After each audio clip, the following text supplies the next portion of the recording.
네, 여야 모두 대선 후보 경선이 복잡하게 흘러가고 있습니다.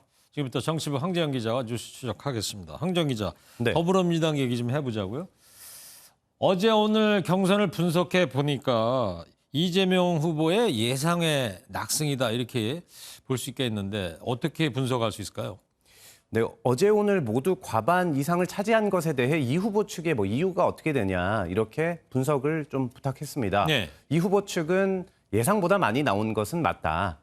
그 각종 네거티브가 통하지 않았고 결국 대통령이 될 사람을 찍어야 한다는 심리가 작용한 것으로 보인다고 분석했습니다. 네. 그리고 현재 충청 출신 민주당 후보가 없다는 점도 좀 작용을 한 것으로 분석이 됩니다.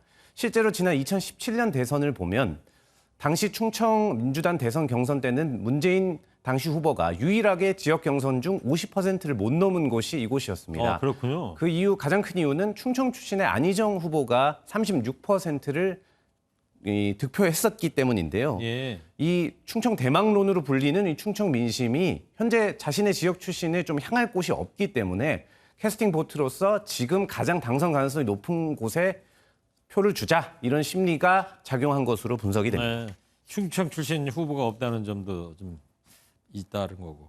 이낙연 후보 측 이제 2등을 했는데 현재 반응 어때요? 반등 기회를 언제라고 보고 있습니까? 네, 이낙연 후보 측은 예상했던 득표율이 좀 20%대 후반이었다. 그렇기 때문에 그렇게 큰 실패는 아니다. 이런 입장을 좀 전달했습니다. 예. 그리고 이 후보 지지자보다는 정세균이나 타 후보의 지지자들의 표가 이재명 후보 쪽으로 흘러들어간 것이 아닌가 이렇게 분석을 하고 있다고 말을 했습니다. 그리고 어제 오늘 총 유권자 수가 사실은 7만 6천 명 정도입니다. 예. 그러니까 총 민주당 선거인단 수를 예상해 보건대 한 220만 명 정도로 추산이 되거든요. 그래서 예. 어제 오늘 결과를 가지고 예단을 하기는 좀 쉽지 않다 이런 전망도 있습니다. 네, 그러니까 220만 유권자 중에 7만 6천 했다 이런 얘기죠. 그렇습니다. 앞으로 갈 길이 멀다. 그렇습니다. 자, 그러면 민주당의 이번 주 경선이 더 치열해질 것 같은데 이번 주 일정 어떻게 됩니까? 이제 어디로 가요? 네, 민주당의 다음 경선 일정은 오는 11일 대구 경북 그리고 12일 강원 지역인데요. 예. 같은 날 12일에는 이 당에서 슈퍼위크라고 명명을 해서 전국에서 온라인 등으로 투표한 유권자 64만 명의 투표 결과함을 한 번에 공개를 합니다. 그야말로 슈퍼위크군요. 그렇습니다. 강원 지역 경선하고 난 뒤인데요. 그러면 12일 밤에는 전체 유권자 220만 명의 한 3분의 1 정도의 투표 결과가 나온다는 계산이 나옵니다. 때문에 이 정도면 어느 정도 그때는 윤곽이 드러난다 이렇게 볼 수 있기 때문에 이번 주가 좀 중요해 보입니다. 예. TK 경선을 앞두고 이재명 후보는 오늘 일찌감치 대구 경북 지역을 찾아서 공약을 발표했는데요. 경북 도민의 노래를 직접 불러서 눈길을 끌었습니다. 그래요? 들어보시겠습니다. 빛내자 우리 경북 대한의 자랑. 잘하지 않습니까? 네, 그리고 이 후보를 쫓는 이낙연 후보도 안정적인 후보는 자신이라면서 앞으로의 경선에 대한 자신감을 내비쳤습니다. 들어보시겠습니다. 완전한 승리는 되도록 많은 국민의 지지를 얻는 것입니다. 우리에게 유보적인 국민을 많이 모시고 와야 합니다.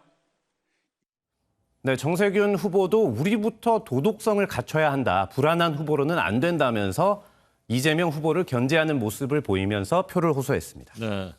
대권 후보 중에 노래하는 건 또 처음 보는 것 같아요. 네. 자, 국민의힘 쪽으로 한번 얘기를 해보자고요. 먼저 지금 문제가 되는 현안이 지금 역선택 방지 조항 이거 아닙니까? 이게 지금 오늘 회의한다는데 어떻게 됐어요? 결론 났어요? 네, 지금 회의를 진행하고 있습니다. 결론은 그래요? 나지 않았고요. 예. 그리고 시청자분들이 이 역선택 방지 조항에 대한 얘기를 많이 들으셨을 텐데 뭔지 좀 일단 정리부터 좀 한번 해보겠습니다. 예. 이 여론조사원이 여론조사를 일반인에게 전화를 할 때 만약에 이 조항이 있다고 하면 첫 질문이 지지 정당이 무엇입니까? 입니다. 국민의힘입니까? 민주당입니까? 이렇게 먼저 물어보게 그렇습니다. 된다. 그리고 이때 이 조사를 하는 이유, 그러니까 이게 국민의힘 대선 경선을 위한 조사다, 민주당을 위한 조사다 이런 말을 하지 않고 일단 지지 정당부터 묻습니다. 거기서 국민의힘 등 나 보수층 당을 지지한다라고 답이 나오면 네. 다음 질문으로 넘어가서 여론조사를 실시합니다. 하지만 민주당 등 진보정당 지지자다라고 나오면 여론조사를 거기서 중단을 하는 것입니다.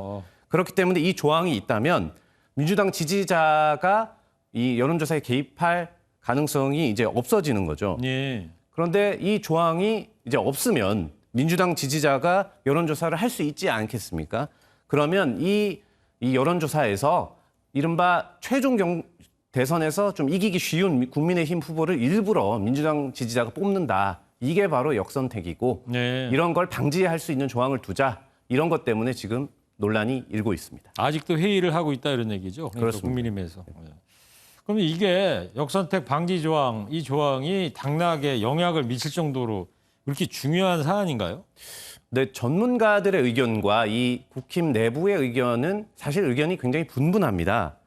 지난 3일에 선관위 회의를 이미 했었는데요. 그때도 전문가 6명의 의견도 좀 엇갈렸고 선관위원도 12명이 결국 투표를 했는데 6대 6이 나왔습니다. 그래요. 그럴 정도로 이게 좀 첨예하고 좀 의견이 엇갈리고 있습니다. 그러니까 조항이 좀 의미 없다는 쪽은 어차피 역선택을 할 유권자라면 방지 조항이 있어도 나 국민의힘 지지자다라고 말하고 아마 다른 조항에 답을 할 것이다 이렇게 말하고 있고요. 네. 그 이후로는 또 국민의힘 대선 여론조사가 사실 이제 현재 10월, 11월 초로 정해져 있습니다. 그때 민주당은 여론조사를 하지 않지 않습니까? 그래서 네. 여론조사 전화가 오면 이게 국민의힘 대선 관련이라는 걸 짐작하고 내가 국힘 지지자라고 얘기할 수도 있다라고 하는 것이고요. 조항이 필요하다는 쪽은 그렇다 해도 어느 정도는 민주당 지지자를 좀 걸러야 되지 않느냐 네. 이렇게 주장하고 있습니다. 결론적으로 국민의힘 당원 지지자의 지지율이 현재 1위인 윤석열 후보는 이 조항이 있으면 상대적으로 조금 더 유리해지고 호남 지지율이 높은 홍준표, 중도 지지율 확장을 노리는 유승민 후보는 이 조항이 있으면 조금 더 불리해지는 것은 맞습니다. 그런데 어차피 1차에서 8명을 고를 거 아닙니까? 네. 역선택 조항이 있든 없든 간에 8명은 이 1, 2위 후보는 다 들어갈 거 아니냐 이런 분석도 있잖아요. 그렇습니다. 그렇지만 이 나오는 퍼센트가 또 이 대세론으로 굳혀지냐 안 나오냐 또 이 수치에 대해 의미도 있기 때문에 최대한 많이 나오는 것이 이제 목표가 되겠죠. 네. 그래서 현재 윤석열, 황교안 후보는 조항이 필요하다는 쪽이고 나머지 후보는 필요 없다거나 선관위 결정에 따르겠다는 건데요. 지금 현재 이 시각에도 선관위가 조항을 넣을지 말지 또 조항이 넣은 조사와 없는 조사를 더할지 등을 회의를 경론을 벌이고 있다고 합니다. 예, 알겠습니다. 자, 지금까지 황재원 기자였습니다.